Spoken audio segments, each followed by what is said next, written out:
Hi there, and we're going to be chatting today about DJing, club nights, and how to get started and get involved. I'll introduce myself first. My name's Rose Manson. I'm currently co-manager of Clyde Radio. We're a radio station in the Barras in the east end of Glasgow. And I've been DJing and putting on nights for a while, but that's currently what I'm focused on. But enough about me. We'll just go round the circle. Maybe we'll start with you, Chris. And if you maybe just want to introduce yourself and a wee chat about your night, your DJing style, and what got you involved. Okay, so I'm Chris. I'm from the Dojo. We're a hip-hop event running up in Aberdeen as well as Glasgow and Edinburgh.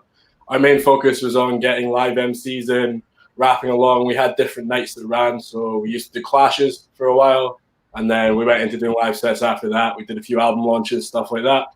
That was really what we were in for.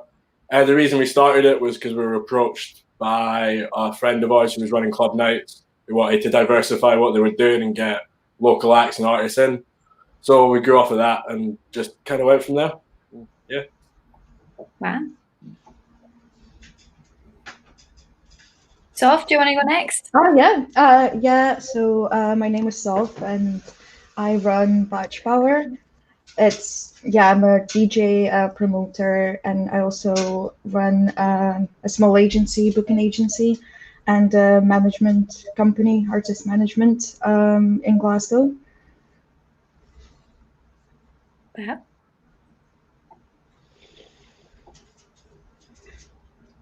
Yeah, do you want to go for it?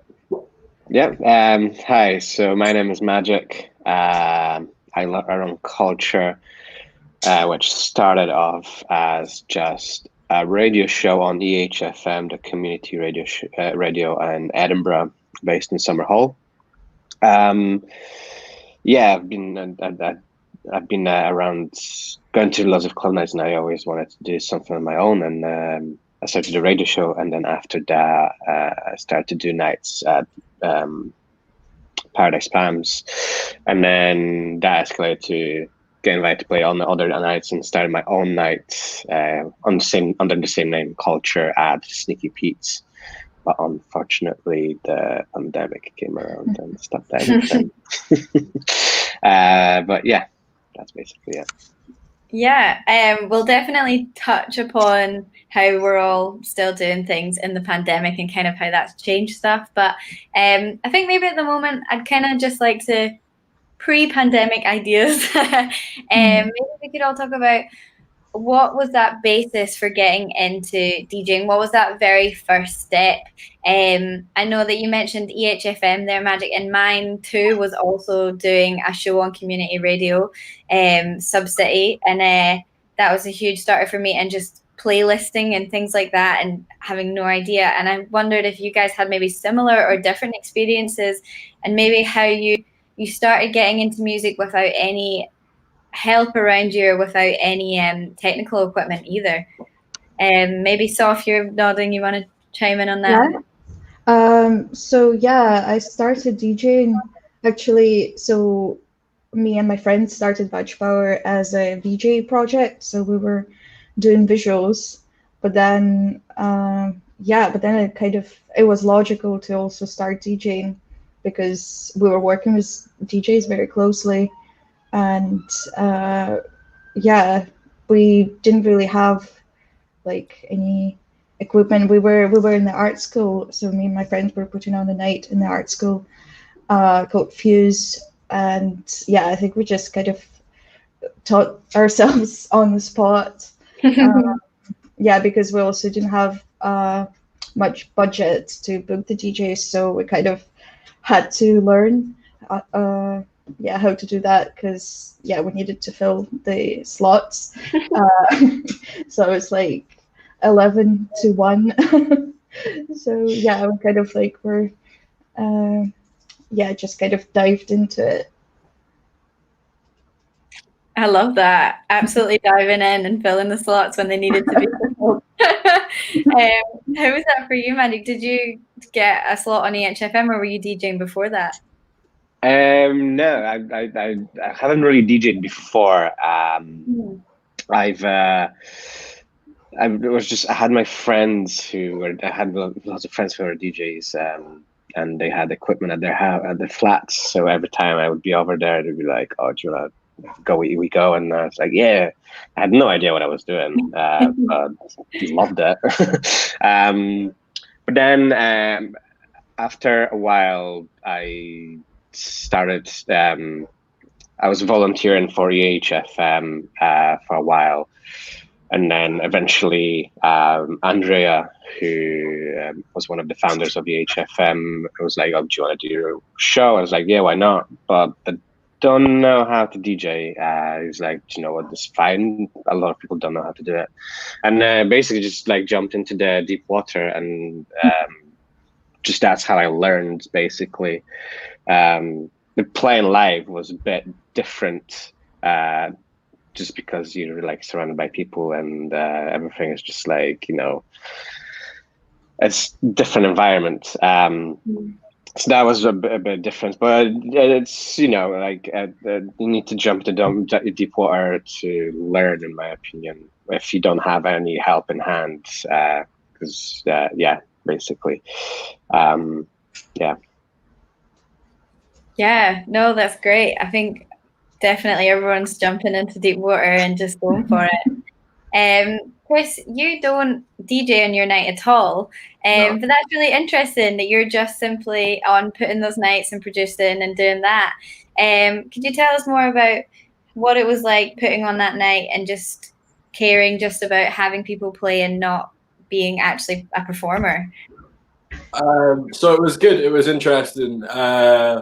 It was much more finding the acts and keeping the acts happy than it was running the show as much, So you've got, I don't know, we would have sometimes 5 different acts on, and because we'd have like bands up to like 5 people, it's about getting your mics and all your equipment set up and stuff like that. That was the stuff that was the most complex, was making sure that you were able to accommodate like massive groups of people and large acts. We had a rap group that had 5 different MCs rapping at the same time.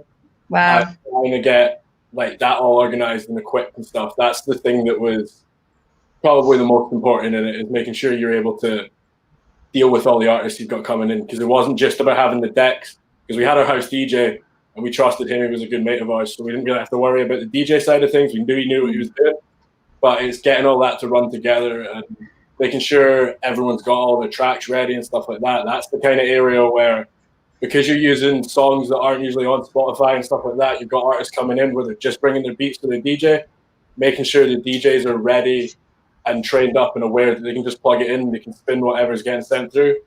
That was the key. That was the key issues that we faced out of that area.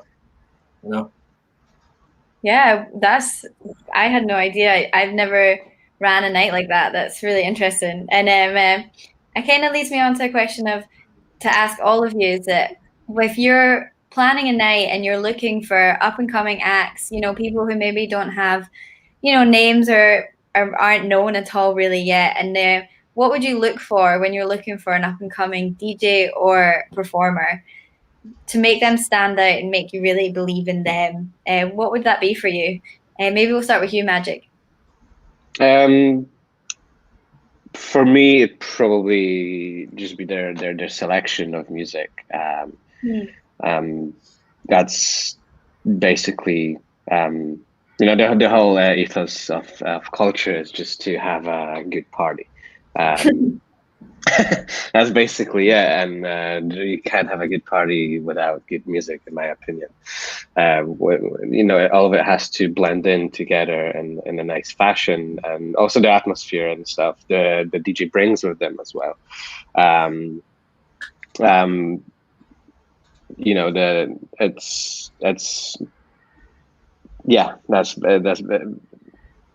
Sorry.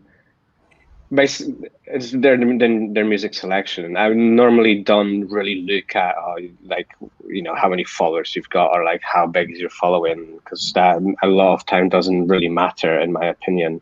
As long as you can play good music at a party.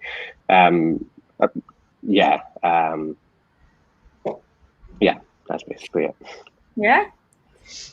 Would you agree with that, Sof, or would you maybe have some mind. Yeah, I do agree with that. I think selection is very important, and I think that yeah, that's kind of a main thing. But also, I personally look in a DJ, and like I don't care about the experience or again about like following, or it's just like I guess the commitment. Like I'm looking for a person who's like really into music or really into like club spaces. Yeah, so and like someone who is also willing to learn. I think as much as I think selection is very important, but I think DJing is also like it's important to mix. And yeah, I think a person who is committed to learn, I think yeah, that's also another factor for me. I agree with that as well. Also coming from like way that like DIY, learn yourself, teach yourself how to DJ. You also look at other people like, do you want to learn? You've got potential to become a great good DJ. I'm going to give you that option because there's many times I wanted to play on a night, and loads of my friends were like promoters and DJs. But we just be like, in the DJ booth, just like looking what they're doing and like not having the chance to, have like, a little play about with it. So yeah, definitely would be like, if you are keen to do it, like 100%, come on and do it as well. It's yeah. I would rather put somebody on who's new and willing to learn rather than somebody who has already established and might just be like, oh yeah, like I'm a DJ, I can do whatever I want. Can I add something? Yeah, when I was saying like that, someone committed to like learning, I also didn't mean that you have to, for your first gig, you have to have amazing skill or anything like that. I meant like that, this willingness and like, I guess like passion for it in a way, just to get into that culture. Yeah, so I'd rather book someone who has zero experience but really wants to play and really wants to show their selection. Than someone who just doesn't really want to do that professionally. Yeah, no, that's so true. Chris, do you have anything to add? It's a bit different, I suppose, for us with so we'd always, with up and coming artists, we would always want to give them slots, but they'd always be like opening slots, and it was more, we tried to create a space where people that were doing it for a while and people that were just starting could come and meet and actually like connect through that, because up and coming artists, the main thing is, especially in Scotland, there's barely anywhere to do hip hop acts. Like you've got a couple other places around the country. You've got stuff like Butter and Iron Boys, acts like that, places that you can actually do it. But up in Aberdeen, there was nothing. So it was a bit more, when it was up and coming artists, they were artists that were around for a while, but it's more about giving them a stage and a place to go. And we'd also run an open mic for like really up and coming artists, and they would just get up and spit a 16. And that was a good way for us to test the quality of artists without having to give them sets. And then if someone really showed up well in that, we could give them a set. So that was kind of our way about finding up and coming artists. We'd give them a space to like trial run it. And if they were really good, you could then in turn put them into a set. Yeah, I might add something to this as well when it comes to the up and coming. Be prepared to like play in an empty room when you're up and coming. Like be prepared to play in like the back room of of everything that's where it's good happening. I've played many times to like an empty room, and it's soul destroying. But that's a part of yeah. Exactly, yeah. But I usually just look at it as practice, because like you have this incredible sound equipment and decks in front of you.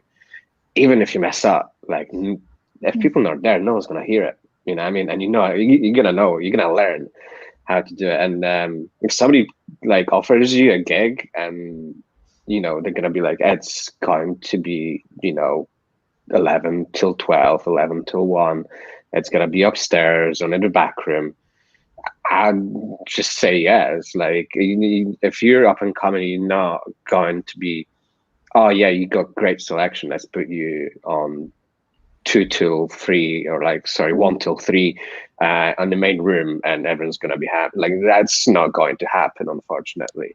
I had a couple of times it happened to me when I offered somebody, it was like the DJ slot. They were like, what time and where is it? Like, well, it's going to be like a warm-up thing. They'd be like, nah, sorry, man, don't want to do it. And I'm like, well, you're not going to get anything better if you're not going to do this, like, the groundwork. Do you know what I mean? Like, you need to build your fun,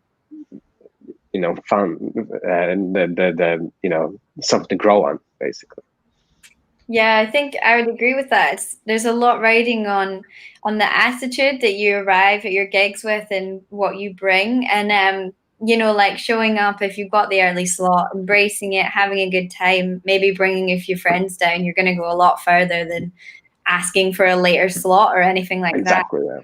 Yeah. And also I feel like you're all kind of hinting at like how the scene is really like self-supportive and it's really quite tight knit in a way that can feel inaccessible, but isn't if you actually just go to nights, say hi, be friendly. I think that's half, like, I don't think if you're wanting to get involved in nights and start DJing, go to people's nights and see what they're putting on and be for a friendly face. And I think that's a really important thing that people maybe often don't quite realize how big a deal it is if you go to someone's night.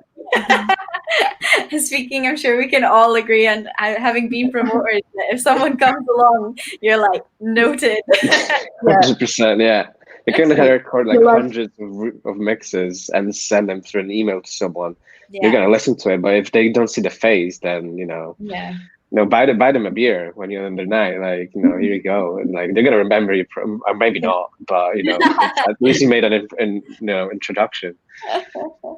But yeah, I think not seeing it so much, but just as a give and take and a self-supportive, not self-supporting, a mutual support environment where everybody's kind of helping each other. Because it is tough. It's good to kind of get that atmosphere in. Sorry, can I add about like the DJing and the early slots and stuff? So, but from the promoter point of view, I think it's also important to like not feel like to not go into this with the mindset that like, well, I'm putting on a night, so I'm gonna give this amazing opportunity to this new DJ.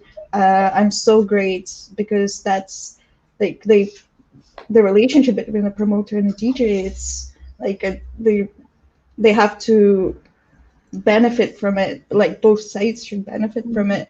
So, like, for example, if you know that a person plays quite upbeat, dancey music, like, don't put this person in a position of playing 11 to 12. Like, I've been like, I play quite heavy stuff. I play grime and dubstep, and sometimes, like, it's just these genres just don't really go for 11 to 12. So I think as a promoter, also like do your research and actually know what this DJ is playing. 100% agreed with that. Yeah, for sure. No, that's a great point. If you're going into the other side of it, it's everybody's got to be happy. We have been talking a lot about putting on events and DJing live, which, even though it is maybe starting to look positive, still isn't actually a thing that's happening. So maybe it would just it'd be nice to maybe talk about if anybody's been doing anything in lockdown or over the past 8 months that maybe kind of kept them going a bit, or if there was anything that they really enjoyed recently, any sort of live stream. For me, it's been the radio, and working on that has been like great. Making radio shows I've really enjoyed, and it's also something that anybody can do it at any level as well. So it's really open. But that was just me. So maybe, Chris, if you want to chat about what you've been up to. So like directly with events, not a lot. We've started reaching out to venues, and now that we kind of have, with the vaccine and stuff coming in, we kind of have an idea of when we can start again. We're starting to reach out and actually try and build stuff. But during lockdown, I'd say this is your time to be networking and messaging people and meeting artists and meeting DJs like over like FaceTime or just Messenger, getting in forums and groups and stuff like that, talking, finding live streams, going in the comment sections of live streams that are going on, and just kind of building connections and teams so that when you go back, you're in a stronger position. Because definitely the one thing that people never really think about nights is that you actually need a lot of people behind you to do it. It's not, you can't just start a night on your own, you know. You're going to have a team behind you. And now's your time to start finding these people, because no one has much to do right now. So reaching out to people and giving them like something to work towards and something to focus on, it's something like a really good thing to be doing at the moment. So that's basically it, just trying to find people at the moment, you know. Yeah, no, that's great. Magic? It's been hard to do something because a lot of the people that I work with on culture, they don't have like any DJing equipment at home. I tried to do like a series of mixes, but just again, like a lot of people don't have the equipment to do it. So we released a few, but it's still got like the EHFM is just came back a couple months ago to allowing people to go into the studios. So that's going to change a little bit. It's gonna like bring more life to stuff because yeah, like that's how, you know, my night started through the radio shows. So that was like the backbone of it. You know, we kept everything running. But yeah, again, like during the lockdown, like definitely was just like, you know, finding new music, new DJs, new things to like put into the nights and stuff as well. Yeah, it's just a good time to research stuff. You know, you've got so much free time. You know, it would be a shame not to use it in the right way. Nice.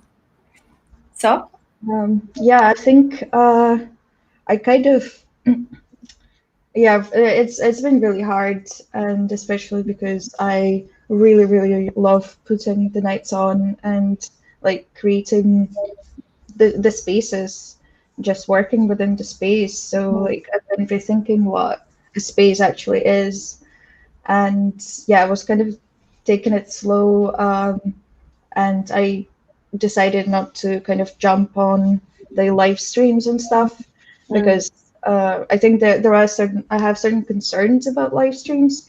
For example, there's this thing that like I don't have equipment. Like I have a controller to DJ, but like I don't have monitors. I don't have really space to set anything up, and those streams were unpaid. So I either had to go to Pirate Studios, which is great space if you need to practice. And I'm not sure if it's open now, but it was open during summer, where you could just go in and practice. But then I ended up paying to play a live stream. So it was so like kind of I realized I didn't really feel comfortable with that. So I kind of wanted to rethink, and I didn't feel comfortable to do that, like to kind of do Fuse as a live stream for the same reason, because I couldn't pay people. So I think I found actually a lot of joy in recording just guest mixes, and because obviously when you play live, you kind of as much as I would love to allow myself to do that, but it's hard sometimes to kind of let go and, you know, play some like new music that you want to play, but you might not know it really well. So I just had a lot of joy in like recording and curating the guest mixes that I've been asked to record, but just overall taking it quite slow and rethinking things. Yeah.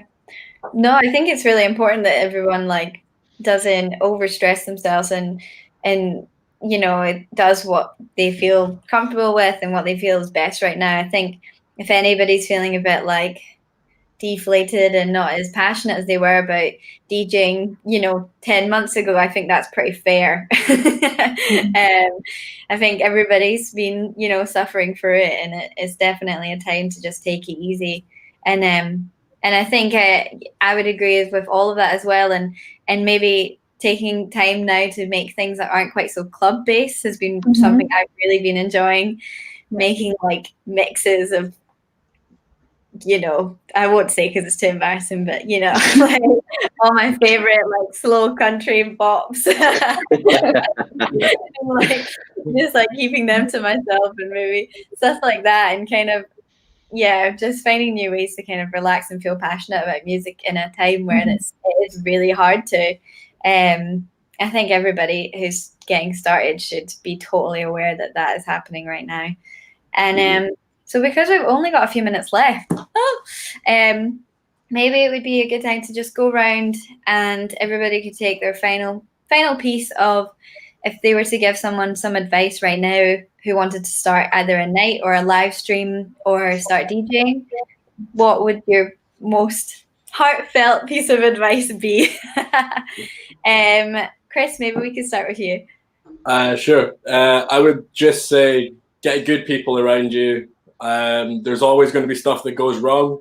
You know, I don't think we ever ran an event that didn't have an issue 10 minutes before the doors opened that had to be sorted, but don't stress yourself too much on that. At the end of the day, you're going to notice the mistakes much more than anyone who comes to the event will. So just relax, make sure you enjoy it, and yeah, that's basically it, you know. Yeah, nice. Magic? I'm gonna say two things, if that's okay. We've got plenty of time. One of them is if you want to start a night, be original. Just with your branding, maybe mostly. There's been so many times when I went on a night out and you just go around and what's on house and techno. It's just like, it gets boring, and then like people are not gonna come to your night because there's 100 other nights probably like that. So you're gonna be like, why would I leave this club if I, if the other ones are doing exactly the same. Just be original. Try to stand out from everyone else. Do market research on the days. So it's like, if there's another let's say rap night on that day, perhaps not do it on that day. Try to find another date. You don't want to clash with other people. And the second thing is, if there is no opportunities, try to create them yourself. That's what I did. When I started to do culture, it was rap, hip hop, grime, garage music, basically, that I play, like trap and stuff. It's there was nothing like that in Edinburgh for ages. All the nights that we had, stopped existing a few years ago. I Love Hip Hop and New Fire at Sneaky Pete's. That's where I got my and also Juice, and that's where I got my interest in putting those sort of nights. So yeah, it's try to create your own stuff. That's what I did with culture. I started to do the radio because there wasn't a radio like that. I started to do it nice like this because there was no nice like this. And yeah, basically. Yeah. And Sof, do you have anything you could quickly add in? Yeah, I actually also have two things. But one is really figure out what music you like. Don't play something that you think you need to play as a DJ, because there is no such thing. Really think about, experiment with the music, and yeah, really figure out that. And like, yeah, there is no genre that you cannot DJ with. And the other one is, especially if you're from a marginalized background, reach out to people within the community. Like, try to get a radio show, you know, like maybe ask, like, go to the workshops when they are, like, when they're back. Go to, there are online workshops as well. Yeah, and like, if you're into DJing, if you're into music, get a little cheap controller and just start experimenting with that. Yeah. Well, yeah, I'd agree with all that. I would just say be yourself, be kind to everyone you meet and support them as well. And try and get some sort of maybe a show on community radio at the moment, because they're still going. And obviously Clyde Built Radio is always looking for applications, and we love people who are just passionate and have loads of different styles and genres and loves to play. So get in touch at clydebuiltradio@gmail.com. So yeah, thank you Off the Record for having us. Thank you, Sof. Thank you, Magic, and thank you, Chris. Thank you guys for speaking and sharing everything that you know. That was really fascinating, and it was great.